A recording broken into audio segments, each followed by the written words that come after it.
আমি আমার আর আমার পরিবারের সাথে ঘটে যাওয়া একটি সিরিয়াল ঘটনা বলবো। সেই কালো ছায়া আমাদের পিছু ছেড়েও যেন ছাড়ে না। ওই ঘটনার 1 বছর পর, মানে আমি 7ম শ্রেণীতে পড়ি তখনকার সময়ের কথা বলছি, ওই ঘটনার পর তো ছোট ছোট অনেক ঘটনাই ঘটেছে। সেগুলোর মধ্যে যে ঘটনাটির কারণে এখনো রমজান আসলে গা শিউরে ওঠে, সেই ঘটনাটি বলবো আজ। অনেকেই মনে করেন রমাদান মাসে শয়তান বন্দি থাকে বা কোনো সমস্যা হয় না, কিন্তু সব জিন বন্দি থাকে না, এবং আমার সাথে না। শুধু ঘটনাটি আমার এবং আমার আপু এবং আমার ছোট ভাইয়ের সাথেও ঘটেছে। অবাক করা বিষয় হলো আমার আব্বু আম্মুর সাথে কিছুই ঘটেনি। আমার সাথে সেই ঘটনাটা ঘটার পর আমি রাতে আজও একা ঘুমাতে পারি না। এখন আমি আমার আম্মুর সাথে ঘুমাই, আর ঢাকাতে সাবলেটে থাকি, তাও রুমমেট আমার বেডই শেয়ার করে। সেই রমাদানে আমার 3 ভাই বোন আমরা এক বিছানাতে ঘুমালাম। আগেই এপিসোডে বলেছিলাম যে আমাদের বাসার বর্ণনা 3টি রুম, 2টি বাথরুম, লাগোয়া বাথরুম। এই আব্বু আম্মু এবং কমনটির সামনেই আমরা, মাঝের রুমটি তখন ফাঁকাই থাকতো। আর যেই রুমে আমার দাদা ছিলেন শেষবার, সেই রুমটিতে আমরা থাকা শুরু করলাম। রুমের একটু বর্ণনা দিলে বুঝতে সুবিধা হবে। আমাদের রুমে জানালার সাথেই বেড রাখা। যেই বেড এবং বেডের জানালার পাশে প্রথমে আমি শুতাম, আমার পাশেই ছোট ভাই এবং এরপরে আমার বোন। আর এক পাশে জানালার সাথে লাগোয়া একটি পড়ার টেবিল, যেটাতে আমি পড়তে বসতাম।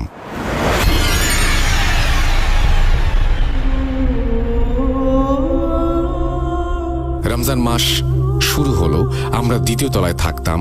3য় তলায় যে পরিবার থাকতো আমরা কাকা কাকি বলেই ডাকতাম। সেই কাকা হঠাৎই অসুস্থ হয়ে গেলেন। অসুস্থ মানে মানসিক অসুস্থ, যাকে এক কথায় পাগলই বলে। তাকে মানসিক হাসপাতালে ভর্তি করে রেখে দেওয়া হয়েছিল 1 বছর।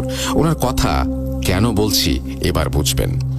রমজানের প্রথম দিন আমরা ঠিকঠাক মতোই ঘুমালাম, এবং আমি জানালার পাশেই আমার মাথার কাছে পড়ার সেই টেবিল, আমি স্বভাবগতভাবেই উপুর হয়ে ঘুমাতাম। সেহরির সময় আমরা ঘড়ি ধরে 3টায় উঠতাম। প্রথম রমজানেও তাই করব, কিন্তু গভীর ঘুম থেকে হঠাৎই কেন এক অজানা অস্বস্তির কারণে ঘুম ভেঙে গেল আমার। যেহেতু উপুর হয়ে শুতাম, সেহেতু চোখ মেললেই সোজা চোখ যাবে সামনের টেবিলের নিচের দিকে। তাই হলো, চোখ খুলে আমি যা দেখলাম তা আজও আমার শরীরে কাঁটা দিয়ে ওঠে। আজও রমজান মাস চলছে। যাই হোক, আমি দেখলাম ওই 3য় তলার কাকা 4 হাত পা একসাথে করে কুঁজো বুড়ির মতো বসে আমার দিকে এক দৃষ্টিতে তাকিয়ে আছে, যেখানে কিনা এটা সম্ভবই না কোনোভাবে। প্রথম কথা, উনি হাসপাতালে। দ্বিতীয় কথা, এত রাতে, তাও আবার আমার টেবিলের নিচে বসে থাকা ইম্পসিবল। আমি এমনিতেই অনেক ভয় পাই। এটা আমি 2-3 পলক অবধি দেখেছি, এবং সত্যিই দেখেছি, কারণ আমার চোখের পলকেই ভ্যানিশ হয়নি। 2-3 বার পলকে দেখেছি এক দৃষ্টিতে আমার দিকেই ওইভাবে বসে তাকিয়ে আছে। এরপর আমি তো ভয়ে আমার বোন ভাই সবাইকে ডাকার চেষ্টা করি, কিন্তু ভয়ে যেন বরফ হয়ে গেছি। ডাকার অবস্থাও নেই আমার, যদিও তার দৃষ্টিতে তেমন কোনো ভিন্নতা ছিল না, মানে রক্তলাল বা ভয় ফ্যাকাশে কিছু না। তবুও আমি ভয় শেষ। কি দেখলাম? শুধু এইটুকু আওয়াজ নাকি এত জোরে চিৎকারের মতো দিয়েছিলাম, তাতে আমার বোন উঠে গেছে। আমার বোন আমাকে বলল, কি হয়েছে? আমি তখন ঘেমে ভিজে একাকার হয়ে গেছি, কথাও বলতে পারছি না। আমার বোন লাইটটি জ্বালিয়ে দিল আর আমাকে পানি খাওয়ালো। ঘড়িতে 1:45 বাজে মাত্র। 3টা বাজতে অনেক দেরি, তাই আমাকে আবারও ঘুমাতে বলে আপু। কিন্তু ঘুম হবে না বললে ও আমাকে জিজ্ঞেস করলো, কি হয়েছে? আমি সবকিছু বলার পর আপু আমায় অভয় দিল এবং বলল, এসব কিছু না, ভয় পেলে হবে, মনের ভুল হতে পারে। যাক, লাইট অফ করে দিল। কিন্তু আমি ঘুমালাম না, জেগে রইলাম 3টা অবধি। সেহরি খেয়ে নামাজ পড়ে তারপর ঘুমালাম। সেদিন 2য় রমজানে ঘটল আরো ভয়ঙ্কর ঘটনা। সেহরিতে ওঠার পর খেয়ে নামাজ পড়ে শুয়ে পড়লাম। তখনও অন্ধকার, বাতাসই ছিল না। ফ্যানের বাতাসই শরীরের গরম নিবারণ করতে পারছিলাম না। ভ্যাপসা গরম, বাইরেও বাতাস নেই। শোয়ার আগে জানালার পর্দা তুলে দিলাম, পুরো জানালা খুলে দিলাম। শুয়ে তন্দ্রা মতো এসেছে। ঠিক তখনই ফিল করলাম জানালা দিয়ে এই গরমের মধ্যেও একটি শীতল বাতাস রুমে ঢুকলো, এবং সেই বাতাসটা যেন খণ্ডনীয় বাতাস, মানে মনে হলো যে এই বাতাসের পর আর কোনো বাতাস আসলো না, এবং সেই বাতাসের সাথে একটা পচা পটকা দুর্গন্ধ আমি নাকে টের পেলাম। এত পচা সেই গন্ধ আজও মনে হলে আমার বমি আসে। সেদিন অবশ্য আমি বমি করেই দিয়েছিলাম। সেই পচা গন্ধটা মনে হলো সোজা ঢুকে পড়ল ঘরে এবং তারপরে ছড়িয়ে পড়ল এবং বাড়তে লাগলো। তন্দ্রার মধ্যেই ফিল করতে পারছিলাম এমন পচা গন্ধ, এবং গন্ধ মনে হচ্ছে কোনো এক জায়গায় স্থির হয়ে আছে, সেখান থেকেই ছড়াচ্ছে। আর সেই জায়গাটি হলো আমার সেই পড়ার টেবিল। এভাবে বেশিক্ষণ থাকতে না পেরে যখনই আমি উঠে যেতে চাইলাম তখনই আমার শরীর ঝিম ধরে উঠল। যেমন অনেকক্ষণ এক জায়গায় বসে থাকলে পায়ে ঝিম ধরে যায়, তেমনি আমার সারা শরীরে আমার একটা ঝিম অনুভব হলো। এই ঝিম ধরা শরীরে আপুর ধাক্কা লাগাতে চোখ মেললাম। আপু বলল আমার শরীর নাকি বেঁকে আছে, মনে হচ্ছে বাঁকাভাবে শুয়ে কপাল কুঁচকে আছি। দেখে আপু ডাক দিয়েছে। আমি জিজ্ঞেস করলাম, তুমি উঠলে কেন? আপু প্রথমে কিছু বলল না, কিন্তু আমি বললাম, একটা পচা গন্ধ পাচ্ছ? আপু অবাক হয়ে বলল, তুই গন্ধটা পাচ্ছিস? আমি বললাম, হ্যাঁ। বিশ্বাস করবেন না, তখনও সেই গন্ধটা ছিল, সেখানেই ছিল এবং পুরো রুম জুড়েই ছিল। তখন আমি বললাম, সব কিছু। আপু বলল, আমিও গন্ধটা পাচ্ছি, গন্ধেই উঠে গেছি। জানালা খোলা না? আমি বললাম, হ্যাঁ হ্যাঁ খোলা, তো তবুও গন্ধটা তীব্র যে বলে বোঝানো যাবে না। আমি আর থাকতে না পেরে বমি করে দিলাম। দরজা খুলে দিল আপু, লাইট জ্বালিয়ে দিল। ওদিকে আকাশও ফর্সা হতে শুরু করেছে, আলো আসলো রুমে। এরপর আমরা ঘুমালাম এবং গন্ধটাও কমই মনে হলো তখন। রাসেল ভাই, সত্যি বলতে ওই মাসে ওইটাই আমাদের শেষ ঘুম রাত। পরদিন আবারও সেহরি খেয়ে নামাজ পড়ে শুলাম, কিন্তু ঠিক তখনই গতকালের মতো পচা গন্ধটা নাকে এলো। তবে অবাক করা বিষয় হলো, গন্ধটা এমন যে কেউ যদি নোংরা কাপড় পরে কারো পাশ দিয়ে হেঁটে যায় এবং সাথে সাথে গন্ধটাও সরে যায়, এমন হলো আমাদের তিনজনের সাথে। আজকে হলো উল্টো ঘটনা। গন্ধ নাকে আসার সাথে সাথে মনে হলো আমার পা হাত সব অবশ হয়ে গেছে এবং আমি কথা বলার শক্তি পাচ্ছি না, চোখ মেলতে পারছি না। এটা যে কত বড় একটা কষ্টের ব্যাপার কাউকে বলে বোঝানো যাবে না। এবং আরও ভয় লাগছিল, কারণ আমার মনে হচ্ছিল আমি সোজা হয়ে শুয়ে আছি, কেউ আমার মাথার কাছে এসে ঝুঁকে আমাকে ঝুঁকিয়ে রেখেছে এবং একটা গরম নিঃশ্বাস আমার নাকে এসে পড়ছে এবং এত জোরে নিঃশ্বাসটা পড়ছিল যার কারণে আমার দম বন্ধ হয়ে আসছিল। কাউকে ডাকার শক্তি পাচ্ছিলাম না। হঠাৎই মনে হচ্ছে কেউ আমার বুকের ওপর বসে চেপে আছে, আর সেই গন্ধ আমার নাক মুখ দিয়ে ঢুকে মনে হচ্ছিল পেটের নাড়ি ভুড়ি সব বের করে দেবে। এই কষ্টটা কোনোদিন আমি ভুলতে পারবো না। মনে হচ্ছিল আজই শেষ দিন, আমার মৃত্যু আজই হবে। কতক্ষণ এভাবে ছিলাম জানি না। হঠাৎই আপুর ধাক্কায় হন্তদন্ত হয়ে উঠে বসলাম। পানি দাও, পানি দাও। আপু বলল, কি বলিস তুই, রোজা রেখেছিস তো? তখন আর কিছু না বলে হাঁপাতে হাঁপাতে বসে কিছুক্ষণ চুপ করে আপুকে সবটা বললাম। আপু বলল, আমি নাকি গোঙাচ্ছিলাম। সেই আওয়াজে আপুর ঘুম ভাঙে। গরু জবাই দেওয়ার পর যেই শব্দ, সেই শব্দটাই নাকি আমি করছিলাম। এরপর লাইট জ্বালিয়ে রাখতে বললাম। দুজন জেগেই রইলাম। পরদিন আম্মুকে বললাম সবকিছু। আম্মু বলল তারাও আমাদের সাথে রাতে থাকবে।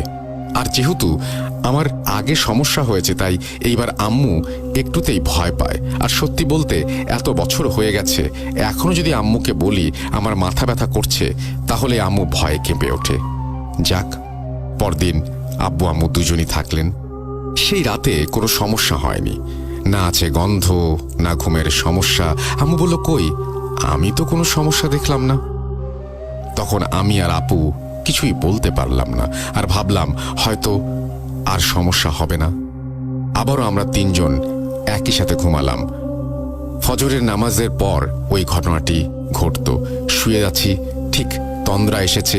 তখনই মনে হলো আমার মাথার কাছেই সেই পচা গন্ধটা, এবং কিছু মুহূর্ত যাওয়ার পর কেউ হেঁটে বা সরে গেলে যেমন হয়, সেই ফিলটা তেমনই হলো।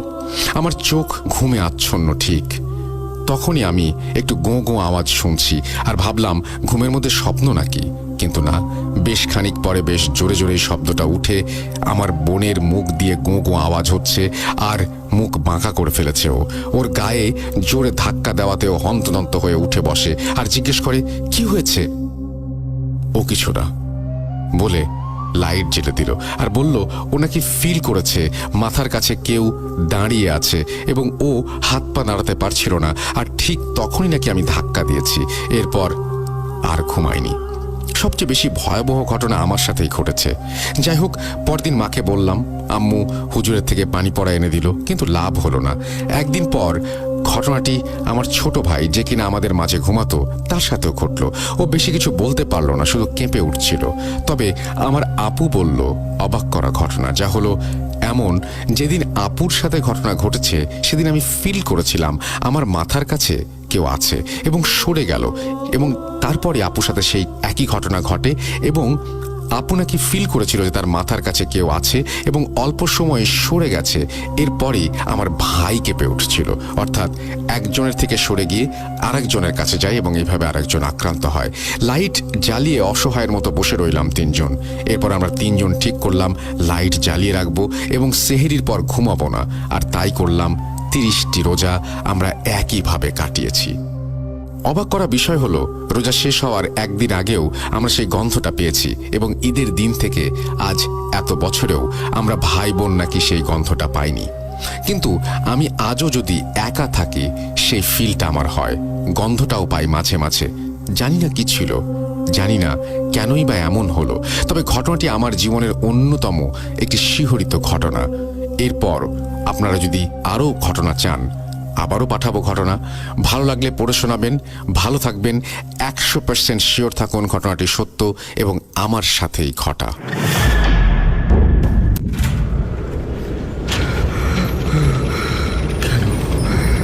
কেন তুমি আসো? আমি শুধু তোমার সাথেই থাকতে চাই। কিভাবে সম্ভব? মৃতদের এই পৃথিবীতে থাকতে নেই। তুমি তুমি চলে যাও, চলে যাও, প্লিজ চলে যাও।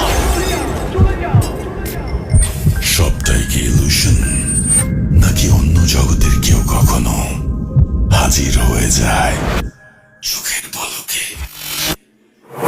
ভূত.com with Russell।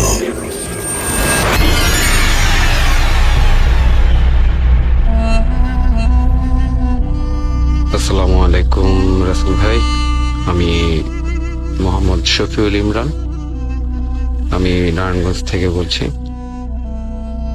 তো আমি ভূত.com-এ, এটা হচ্ছে আমার ভূত.com না, ভূত FM বলেন বা ভূত.com বলেন, এটা হচ্ছে আমার এই প্রথম কোনো ভয়েস রেকর্ড বা কোনো ঘটনা শেয়ার করা। তো আমি আর কি সবসময় আর কি শুনিয়ে আসছি, ঘটনাগুলো শুনে আসছি, কখনো আর কি সেভাবে দুঃখিত, আসলে গলায় একটু সমস্যা হচ্ছে। তো কখনো আর কি ওইভাবে ঘটনা শেয়ার করা হয় নাই, কারণ হচ্ছে আমি ওইভাবে আর কি সবার মতো বা যারা ঘটনা সংগ্রহ করে ওইভাবে কখনো ঘটনা সংগ্রহ করতে পারিও নাই। তো এইটা আমি বলবো যে এটা আমারই ব্যর্থতা, কারণ সবসময় ঘটনা শুনে আসছি কিন্তু কখনো ঘটনা শেয়ার করি নাই। তো আমার উচিত ছিল যে আরো আগে হয়তো ঘটনা শেয়ার করে যারা শ্রোতা আছেন তাদেরকে তাদের সাথে শেয়ার করা। তো যাই হোক, আমি আসলে আমার এই ঘটনা বলার মধ্যে যদি কোনো ভুল ত্রুটি হয়ে থাকে তার জন্য আমি অগ্রিম দুঃখ প্রকাশ করে নিচ্ছে, এবং এটা সবাই আর কি, আপনি এবং যারা শ্রোতা আছে তারা এটাকে ক্ষমাসুন্দর দৃষ্টিতে দেখবেন এই আশায় রাখি। তো আমি সরাসরি ঘটনায় চলে যাই। এটা হচ্ছে আমি যখন আমি ইন্টার পরীক্ষা দিই, ইন্টার ফাইনাল পরীক্ষা দেওয়ার পরে যে সময়টা থাকে ওই সময় হচ্ছে আমি তাবলিগের আর কি, আমরা সবাই জানি তাবলিগের যে চিল্লা দেওয়ার একটা ব্যাপার আছে। তো আমি ওই এক চিল্লার যেটা সেটাতে যাই। তো আমার এক চিল্লার যেই সেটা হয় সেটা হচ্ছে, দুঃখিত এটা আমি আসলে ইসেতে যখন এসএসসি পরীক্ষা দিই, দুঃখিত আমি এটা আসলে ইন্টারের না, এসএসসি পরীক্ষা দিই। এসএসসি পরীক্ষা যখন পরীক্ষা হয়, পরীক্ষা হওয়ার পরে যে সময়টা, সেই সময়টাতে আমি হচ্ছে চিল্লাতে যাই, এক চিল্লাতে যাই 40 দিনের। তো আমাদের স্থান যেটা যে এরিয়া বা রোখ বলে তাবলিকের ভাষা, সেটা হচ্ছে আপনার পিরোজপুর, বরিশালের পিরোজপুর এরিয়াতে। তো ওইখানে যাই, তো বেশ কিছুদিন সময় যায়। তো যারা তাবলিগের সাথে সময় দিয়েছেন তারা ব্যাপারটা ভালো জানবেন, ভালো বুঝবেন যে সেখানে যারা তাবলিগের সিনিয়র যারা থাকে, যারা অনেক সময় এই তাবলিগের পেছনে ব্যয় করেন, তো তাদের অনেক ঘটনা থাকে, অনেক ইতিহাস থাকে বা অনেক কিছু থাকে যেগুলো হচ্ছে তারা যারা জুনিয়র বা এমনিতেও যারা যারা সাথী আছেন তাদের সাথে তারা এই ব্যাপারগুলো শেয়ার করেন। সেটা যে কোনো ব্যাপারই হোক, দিনের কাজে হোক, তারপরে হচ্ছে বা অন্যান্য যে কোনো ঘটনায় হোক, যে সেটাকে ওনারা তাবলিগের ভাষায় কারগুজারি বলা হয়, এইটা আর কি বলেন। এমনই একদিন আমাদের আমাদের যেই সাথী ছিলেন একজন, উনি এই সাথীদের মধ্যে একজন হচ্ছেন আমাদের যিনি তাবলিগ জামাতের, ওই জামাতের যিনি আমির ছিলেন, যিনি আমাদের দলনেতা বা আমির যাকে বলা হয়। তো এরকম আমাদের যে মজমা বলি বা যে জমায়েতটা বলি, আমরা মসজিদে বসে এই ব্যাপারগুলো নিয়ে কথা বলছিলাম। তো এর মধ্যে হচ্ছে একদিন আমাদের আমির সাহেব, উনি খুবই ভদ্র এবং খুব ভালো একজন লোক, অমায়িক একজন লোক। এবং যাই হোক, তো উনি একদিন আমাদের সাথে একটা ঘটনা শেয়ার করেন। ঘটনাটি হচ্ছে উনি এরকম যখন যুবক বয়স এরকম হচ্ছে একবার জামাতে গিয়েছিলেন। তো সেখানে হচ্ছে ওনার সাথে একজন পাকিস্তানি পাকিস্তান থেকে আমাদের বাংলাদেশে আসেন তাবলিগের কাজে। তো এরকম একজনের সাথে ওনার দেখা হয় এবং সেই জামাতে আর কি উনি ওই তাবলিগের ওই পাকিস্তানি যে জামাতটা ছিল, উনি সেই জামাতে ছিলেন। তো ঘটনাটি মূলত ওই পাকিস্তানি যে লোকটা ছিল ওনার সাথে ঘটা। তো উনি আমাদের আমির সাহেব যিনি, উনি ওনার কাছ থেকেই এই ঘটনাটি শুনেন। আমি চেষ্টা করছি যতটুকু সম্ভব গুছিয়ে বলার। তো সেটা হচ্ছে যে এরকম উনি বলেন যে একবার ওই পাকিস্তানি যিনি লোক, উনি হচ্ছে এশার নামাজ পড়ে উনি মসজিদ থেকে বাসায় আর কি ফিরছিলেন। তো এশার নামাজ পড়ে উনি মসজিদে কিছুক্ষণ সময় দেন এবং ওনার যে সাথী ভাই ছিল ওনাদের সাথে কথাবার্তা বলেন। তো কথাবার্তা বলে মোটামুটি ভালো ওনার তখন, সেটা অনেক আগেকার ঘটনা। তো উনি বলেন যে প্রায় 10টার মতন বেজে যায়, 10টা সাড়ে 10টা বা এরকম একটা সময় বেজে যায়। তো উনি যেই লোকের সাথে ঘটনাটি ঘটে, উনি হচ্ছে মানে পাকিস্তানের কোন একটা গ্রামীণ এলাকা, শহরাঞ্চল না, গ্রামের একটা এলাকাতে। তো উনি গ্রামে, তো যেহেতু অনেক আগের ঘটনা, তখনকার আলো যেমন আলোর যে একটা সুব্যবস্থা, সেরকম সুব্যবস্থাটা ছিল না। তো উনি হচ্ছেন যাচ্ছেন, বাড়ির দিকে যাচ্ছেন, যেতে যেতে একটু জংলা বা একটু ঝোপঝাড় ধরনের যেই জায়গা থাকে, এই জায়গাটা দিয়ে যাচ্ছেন। তো যাওয়ার একটা পর্যায়ে উনি অনুভব করেন যে কিছু বা কেউ একটা তার পিছনে পিছনে আর কি তাকে অনুসরণ করতেছে বা তার পেছনে পেছনে আসতেছে। তো আমি একটা কথা বলে রাখি রাসেল ভাই, ব্যাপারটা হচ্ছে যে ওই পাকিস্তানি যে লোকটা ছিল, উনি আমরা যথেষ্ট সাহসী ছিলেন এবং আমরা সবাই জানি যে দেশ ভিত্তিক ভাবে হলো পাকিস্তানিরা একটু সুঠাম দেহের অধিকারী হয় এবং তাদের স্বাস্থ্য অনেক ভালো থাকে। তো উনিও সেরকম ছিলেন, সুঠাম দেহের অধিকারী ছিলেন, স্বাস্থ্য ভালো ছিল, গায়ে অনেক শক্তি ছিল এবং উনি অনেক সাহসীও ছিলেন। তো উনি ব্যাপারটা প্রথম দিকে আর কি তেমন একটা আমলে নেন নাই এবং পাত্তাও দেন নাই। কিন্তু যত সময় যেতে থাকে এবং উনি হাঁটতে থাকেন, তো একটা পর্যায়ে উনি মোটামুটি রকম, উনি বলেন যে আমি মোটামুটি রকম নিশ্চিত ছিলাম যে পেছনে যে শব্দটা হচ্ছে এটা কি, ওনার কাছে মনে হয়েছিল যে আমার পেছনে পেছনে যেটা আসছে বা যেটা আমাকে অনুসরণ করছে, এটা হয়তো কোনো মানুষ বা স্বাভাবিক হয়তো কোনো কিছু না, কিন্তু তারপরে উনি আবার চিন্তা করেন যে হতেও পারে, আমার প্রথম দিকে এরকম না চিন্তা করে হতেও পারে হয়তো এটা কোনো মানুষ বা কোনো পশু প্রাণী হতে পারে। তো উনি একটা পর্যায়ে হাঁটতে হাঁটতেই হাঁটা মানে চলমান অবস্থাতেই উনি পিছন দিকে তাকান। তো পিছন দিকে তাকিয়ে সেরকম কিছু উনি দেখতে পান না। তো উনি যখন দেখতে পান না, তো উনি অন্ধকারে আর কি তেমন একটা না বোঝারও কথা। তো উনি চিন্তা করলেন যে পেছনে যেটাই থাকুক সেটা দিয়ে মনোযোগ না দিয়ে আমার সামনের দিকে আগানো দরকার, আমার বাড়ি যেতে হবে। তো যেতে যেতে একটা পর্যায়ে উনি ওনার মানে যে রাস্তা দিয়ে যাচ্ছেন, তো তার এক পাশে হচ্ছে উনি যে জায়গাটাতে চলে আসেন সেই জায়গা, ওই জায়গার একটা রাস্তার পাশে হচ্ছে একটা পুকুরের মতন থাকে। তো একটা পর্যায়ে উনি অনুভব করেন যে উনি যখন পুকুরের পাশ দিয়ে যাচ্ছেন, পেছনে যেটা ছিল সেটা এতক্ষণ যেই দূরত্বে ছিল সেটা এখন সেই দূরত্বে নেই। সেই শব্দটা ওনার কাছে মনে হয় যে এটা তার থেকে 1 থেকে 2 হাত মানে প্রায় কাছাকাছি, একেবারে তার কাছাকাছি এরকম পর্যায়ে। এবং উনি একটা তখন হচ্ছে পেছন দিকে ফেরেন। পেছন দিকে মানে উনি কিছুটা মানে আমি আপনাকে কিভাবে বলবো, উনি আমাকে যেটা বলছেন যে পেছনে তার পুরো শরীরটা পেছনে উনি ঘুরাইতেও পারেন নাই, হয়তো অর্ধেক ঘুরিয়েছেন। এরকম পর্যায়ে উনি দেখলেন যে কিছু একটা মানে তাকে জাপটে ধরে ওই পুকুরের মধ্যে ওনাকে ফেলে দিচ্ছে এবং তাকে মানে জড়িয়ে ধরেই ওই পুকুরে পড়ে গেল। এবং উনি মোটামুটি মানে উনি ততক্ষণে বুঝে গেছেন যে এটা আসলে স্বাভাবিক কিছু না, অশরীরী বা অস্বাভাবিক কিছু একটা, এবং যেটা তাকে ধরে জাপটে ধরে পানিতে ফেলে দিয়েছে এটা যথেষ্ট শক্তিশালী এবং যথেষ্ট হচ্ছে আকৃতিতে বা দেহের আকৃতিতে এটা হচ্ছে অনেকটাই বড়। এবং উনি বুঝে ফেলেন যে ওনার সাথে খুব বাজে কিছু একটা ঘটতে যাচ্ছে বা ঘটছে এরকম।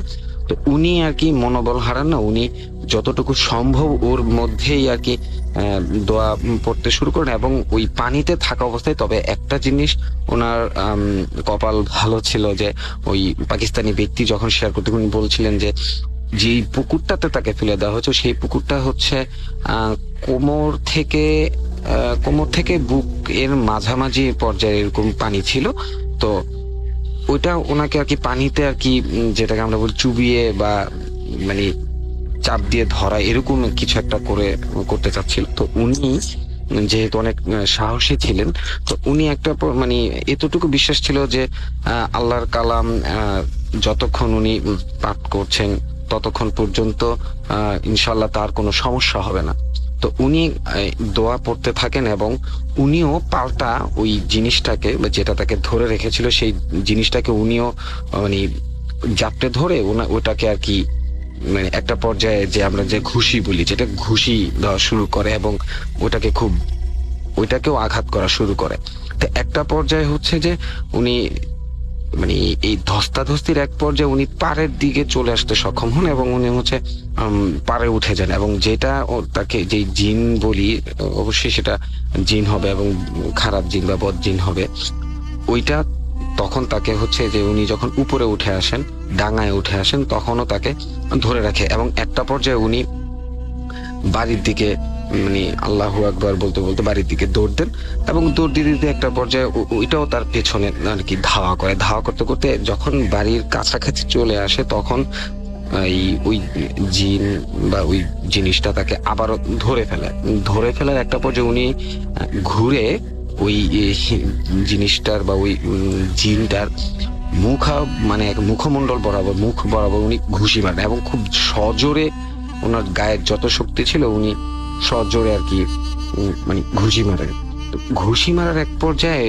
উনি উনি বুঝতে পারেন যে তার ওইটার মুখের 2টা দাঁত মানে খুলে পড়ে যায় এবং দাঁত ভেঙে যায়, খুলে পড়ে যায়। উনি তখনই বললো যে 2টা দাঁত আর কি ছুটে চলে আসে যে তার হাতের মুঠোতেই ওই যে হাত দিয়ে ঘুষি দিয়েছে উনি হাতের মুঠোতে আর কি চলে আসে। একটা পর্যায়ে হচ্ছে উনি ওই দাঁত সহই দৌড়ে আর কি মানে তার বাড়িতে দৌড়ে চলে আসেন এবং জোরে জোরে চিৎকার করতে থাকেন। তো ওনার স্ত্রী আর কি ওনার এই শব্দ শুনে মানে এরকম চিৎকার শুনে আর কি দরজা খুলে বাইরে বেরিয়ে আসে এবং উনি দ্রুত হচ্ছে ঘরের মধ্যে ওনার স্ত্রীকে হাত ধরে টান দিয়ে ঘরের ভিতর দ্রুত চলে যান এবং দরজা বন্ধ করে দেন। তো ওনার স্ত্রী বলে যে কি হয়েছে আপনি আর কি এরকম অবস্থা কেন, কি হয়েছে আপনার সারা গা ভেজা, আপনি এরকম। তখন বলে যে যাই হয়েছে এগুলা নিয়ে পরে বলবো। তো তুমি আর কি যতই দরজা নক করুক বা যতই দরজা এসে করুক, তুমি দরজা খুলবা না। তখন ওই বাইরে থেকে ওই জিনিসটা বা ওই জিনটা তাকে বাইরে থেকে বারবার বলতে থাকে যে আমার এই দাঁত দুইটা যে তোর হাতে, এই দাঁত দুইটা তুই আমাকে দিয়ে দে, আমি তোর কোনো ক্ষতি করব না, আমি কথা দিতেছি আমি তোর কোনো ক্ষতি করবো না, তুই আমার এই দাঁত দুইটা দিয়ে দে। পরে বলে যে ও ভিতর থেকে বলতেছে যে না, আমি তোরে এই দাঁত আমি তোরে দিব না, আর আমি দরজাও খুলবো না। তো একটা পর্যায়ে প্রথমে ওই জিনিসটা খুব ভয় দেখাইতে থাকে এবং খুব আমরা যেটাকে বলি যে থ্রেট করা, এই ধরনের ভয় ভীতি দেখাইতে থাকে। কিন্তু যখন সে বলে যে না আমি দিব না, তখন শেষের দিকে সে হচ্ছে ওই তাকে বলে যে অনুনয় বিনয় করতে থাকে যে তুই আমাকে এটা দিয়ে দে, আমি কথা দিতেছি আমি আর কখনো তোর পিছু নিব না এবং কখনো হচ্ছে আমি আর কি তোর কোনো ক্ষতি করব না। তখনও বলে যে না, আমি এই দাঁত আমি আর তোরে দিব না, আর আমি ঘরের দরজা সকাল হওয়ার আগ পর্যন্ত খুলবো না। তো এরকম করতে করতে করতে করতে অনেক বলা চলে যে সারা রাত তার সাথে এই ব্যাপারটা নিয়ে আর কি বার্গেইন করতে থাকে। কিন্তু সে তার ওই সাথে অনড় যে না। এরকম করতে করতে করতে করতে যখন ভোরের দিকটা চলে আসে, ভোরের দিক চলে আসে আমার পুরোপুরি এটা এই জিনিসটা এটা অনেক আগের ঘটনা। তো সেই 2010-এর দিকে আমি এই ঘটনা, যখন আমি পরীক্ষা দেওয়ার পরে যখন জামাতে গিয়েছিলাম, সেটা 2010-এর ঘটনা। আমি যখন শুনি আর কি এই ঘটনাটা, যখন সেটা 2010-এর ঘটনা। তো ওই সময় শোনো তো আমার পুরোপুরি এই দিকটা খেয়াল নেই যে এটা কি ফজরের ওয়াক্ত হয়ে গিয়েছিল নাকি এর আগেই সেই জিনিসটা চলে গিয়েছিল, এটা আমি পুরোপুরি খেয়াল নেই। তো পরবর্তীতে যখন ওই পাকিস্তানি লোক আর কি যখন ফজরের আজান দেয়, তো ফজরের আজানের ওয়াক্তের সময় সে যখন নামাজের জন্য বের হয়, তো তখন সে মোটামুটি রকম একটা নিশ্চিত থাকে যে যেহেতু আজান দিয়ে দিয়েছে এখন আর কোনো সমস্যা হওয়ার কথা না।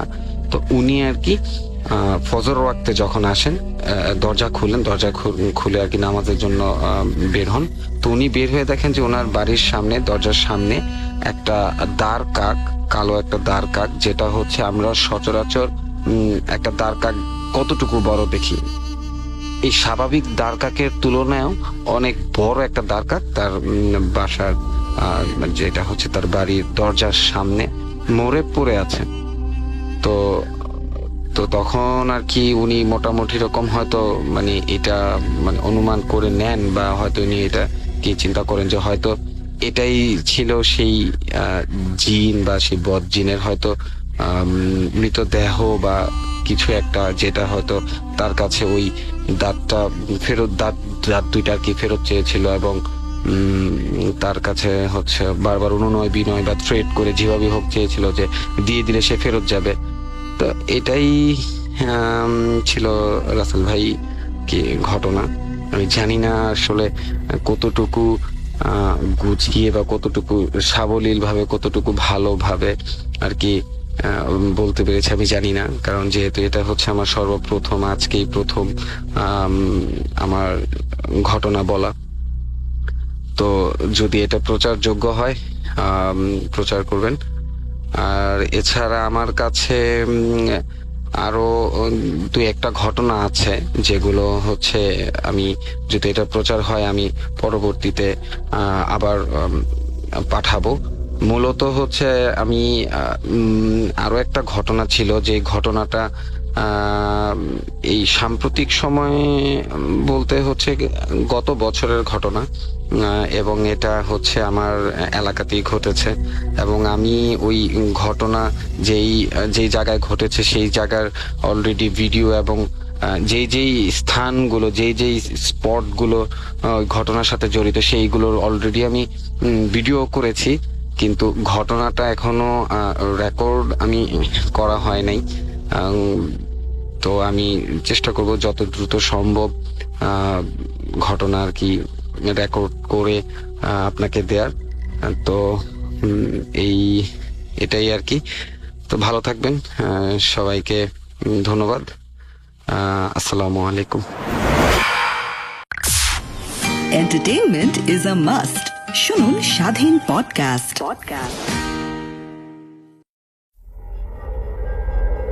Spirit, be here with me.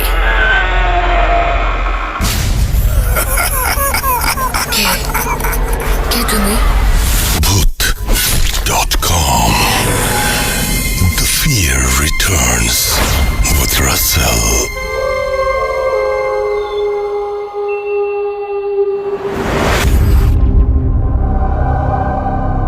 যেভাবে লেখা আছে আমি সেভাবেই পড়ছি। আসসালামু আলাইকুম রাসেল ভাই, আশা করছি আপনি ভালোই আছেন। আমি টুম্পা, লিখছি মিরপুর থেকে। আজ আমি চাই আমার নামটি প্রকাশ করুন, কারণটা বলছি একটু পরেই। প্রথমেই আপনাকে ধন্যবাদ জানাই 114তম পর্বে আপনি আমার সাথে ঘটে যাওয়া কালো জাদু নিয়ে ঘটনাটি শেয়ার করেছেন। আমি অনেক খুশিও হয়েছি, কিন্তু তবুও একটি খারাপ লাগা কাজ করছে, কারণ ঘটনাটি শেয়ার করার পর আমি অনেকভাবেই শুনতে পেয়েছি যে ঘটনাটি নাকি মিথ্যা বা অন্য কারো সাথে ঘটে যাওয়া ঘটনা যা আমি লিখে পাঠিয়েছি। প্রথমেই বলবো, ওই ঘটনাটি আমার প্রথম পাঠানো ঘটনা ভূত.com-এ। আমি কি আমার লেখার শুরুটাই মিথ্যা করব? দ্বিতীয় হলো, হাজারো প্রমাণ আছে আমার কাছে ঘটনাটি সত্যি এবং আমার সাথে ঘটেছে, আমার পরিবার সাক্ষী। তাই শুধু রাসেল ভাইয়ের জানার জন্য আমি আমার নিজের অ্যাড্রেস এবং সবকিছু লিখে দিচ্ছি, যাতে এর সত্যতা কতটুকু তা বিবেচনা করতে পারেন।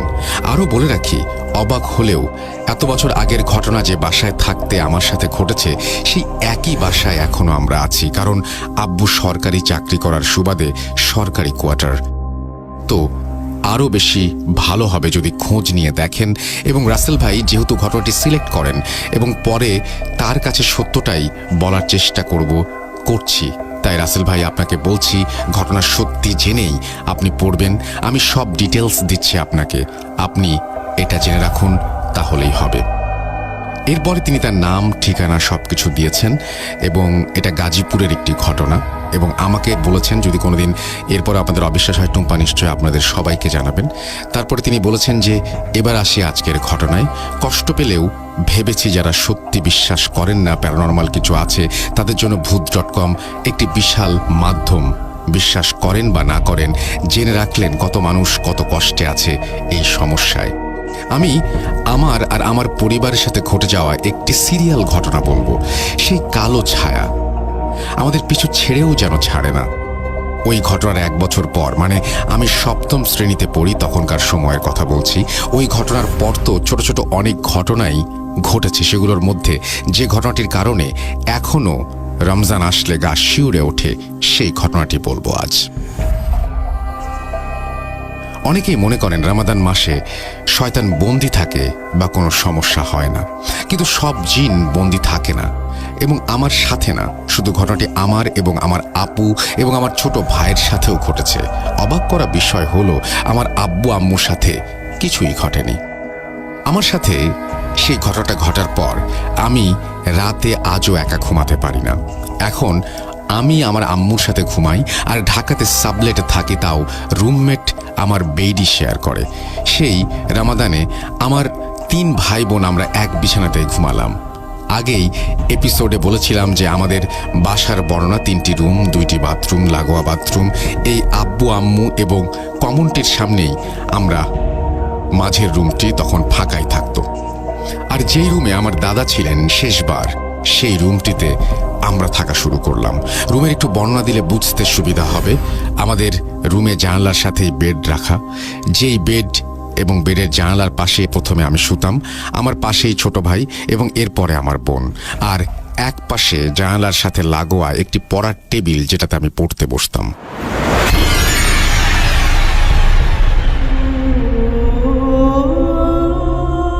রমজান মাস শুরু হলো, আমরা 2য় তলায় থাকতাম।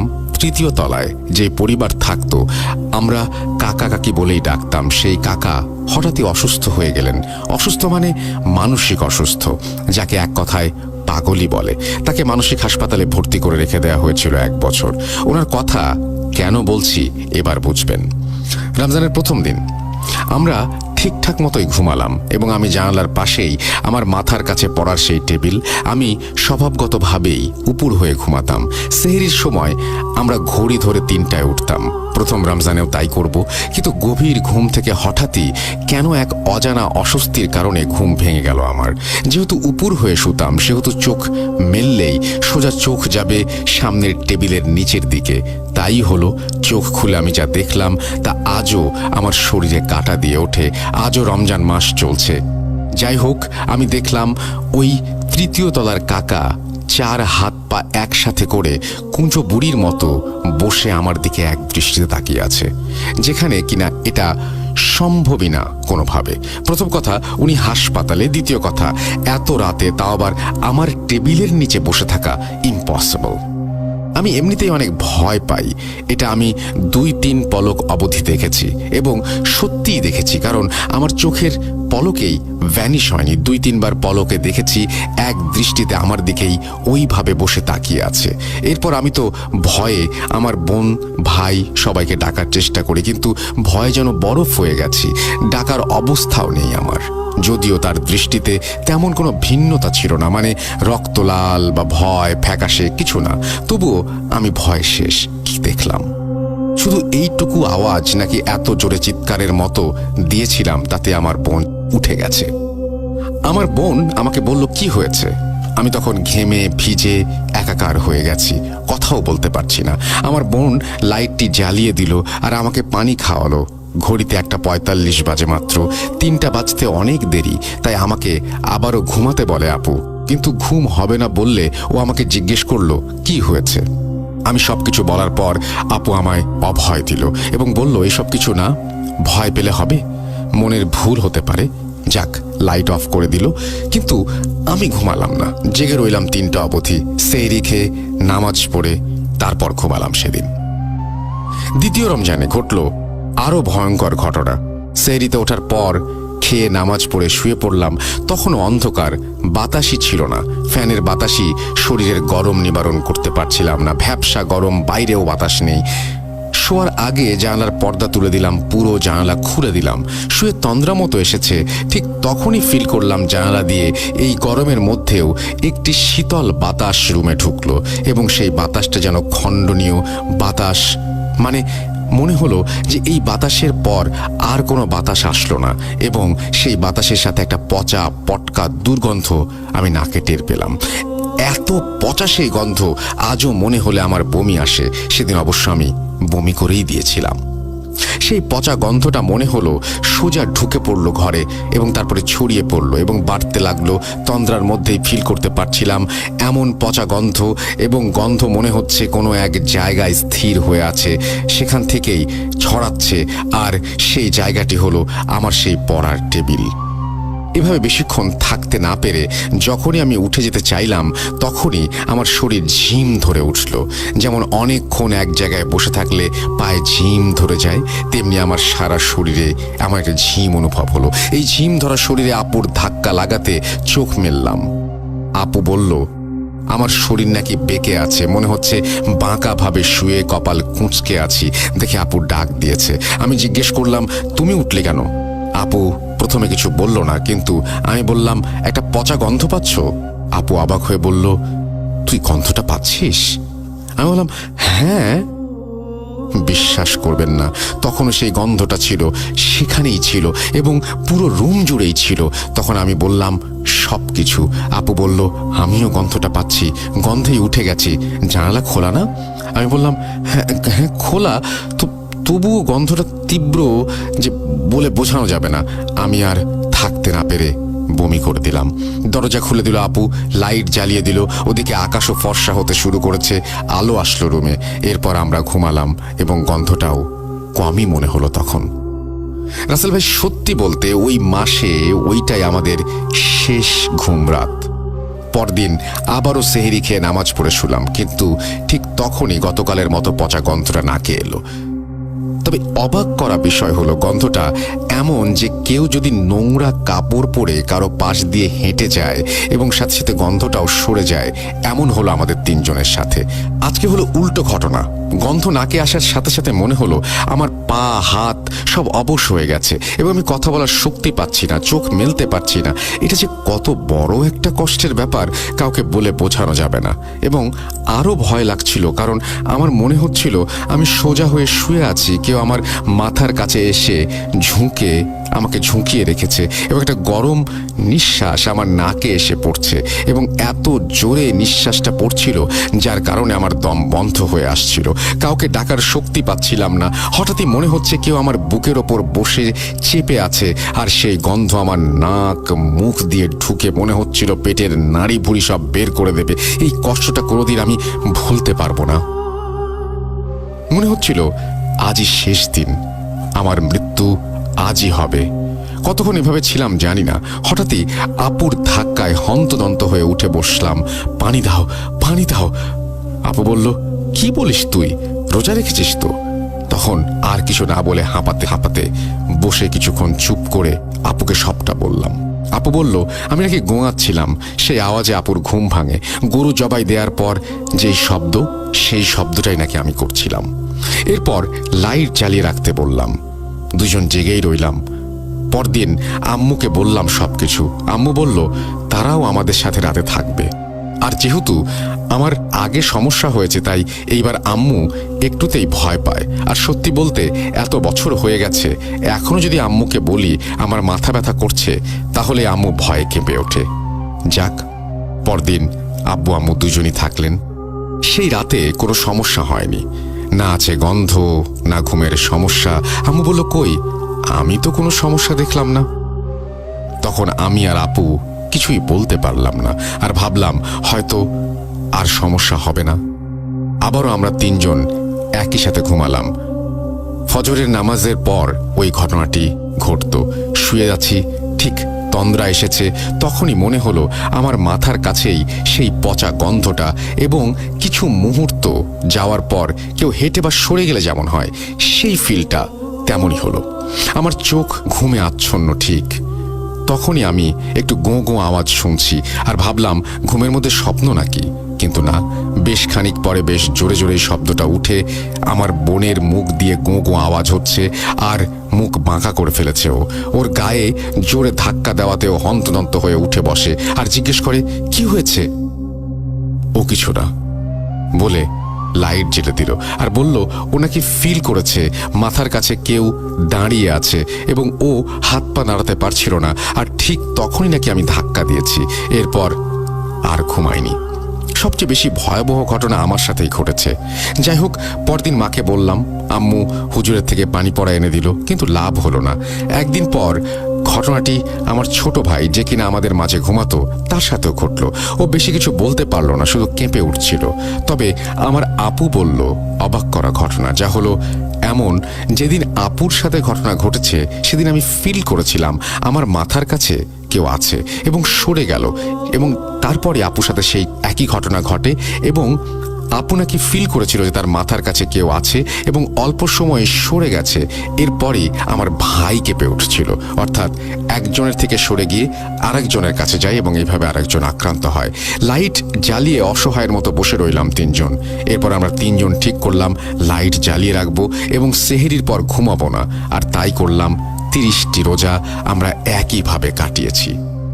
অবাক করা বিষয় হলো, রোজা শেষ হওয়ার একদিন আগেও আমরা সেই গন্ধটা পেয়েছি এবং ঈদের দিন থেকে আজ এত বছরেও আমরা ভাই বোন নাকি সেই গন্ধটা পাইনি।